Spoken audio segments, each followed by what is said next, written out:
junto, é isso aí mesmo, a gente apoia e tal e tal. Então, é uma pauta que tem capilaridade na classe trabalhadora, né? Como há muitos anos não se via, uma pauta que unisse, que juntasse, enfim, que fizesse esse barulho que viesse Eu acho que da classe trabalhadora. mesmo nos deputados conservadores teve capilaridade, porque Sim, muitos se sentiram foi um obrigados, fato tão né? claro, exato, teve até que né, Os caras dizer, têm que pô, pedir isso aqui voto. eu não posso dizer que é bobagem, porque senão eu perco até voto, A né? base eleitoral, exatamente. Até isso teve. Eu só, nesse assunto, assim,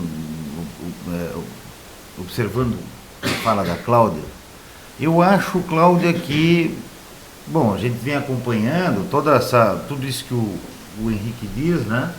Mas também, claro, com dificuldade de mobilização do ponto de vista do nosso campo. A gente sabe a dificuldade que é. Eu acho, sou um pouco mais pessimista do que tu, acho, nesse caso, que a gente não consegue, para esse tema, em Santa Vitória, nem no país, fazer uma frente ampla disso. A gente consegue fazer uma frente de esquerda, né?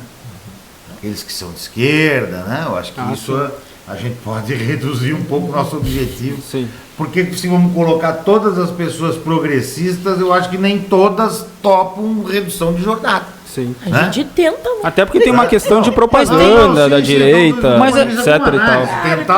Atentado é livre. Mas tem em que medida, agora me ocorreu uma coisa aqui, né? Do ponto de vista da análise. Em né? que medida tem pessoas que não topam por uma falta de compreensão? Porque eu vi pessoas falando assim, eu sou contra porque a gente não pode diminuir a nossa produtividade. A pessoa não entende que não vai diminuir a produtividade e não entende o que é mais-valia relativa. Está lá na mais-valia absoluta ainda. Entendeu? Ainda tem gente que é isso, né? Que não entende que dá para produzir mais trabalhando menos horas. Tem uma parcela da população que é isso. Aí é o diálogo, né? É. Tem a ver com a propaganda, né, é um problema também. político, quer dizer, vamos também, né, olhar para a nossa construção. É. A esquerda em Santa Vitória, sendo honesto, não tem um perfil assim de classe nítido, né? Categórico. Não tem isso. Não se construiu assim.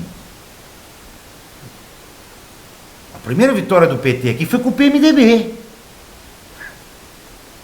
Não foi uma vitória de uma frente ampla de esquerda, né? Sim. Foi com o PMDB. Então, assim... E a primeira vitória do Lula foi com o PL. Pois então. Bom, Então isso não é